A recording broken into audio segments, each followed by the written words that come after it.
ए परी बेटा उठो ना, उठा। हमरा का अकेले उठे में अच्छा नहीं लागत। आ जाओ। हेलो दोस्तों, नमस्कार और आप सभी को पहले गुड मॉर्निंग बोल दो। Good morning.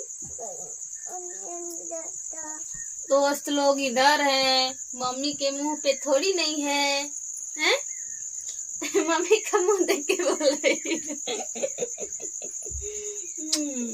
मेरी परी नींद में है ना दोस्तों, इसीलिए इसको समझ में नहीं आ रहा। अब क्या चाहिए परी को, हैं? क्या चाहिए बेटा?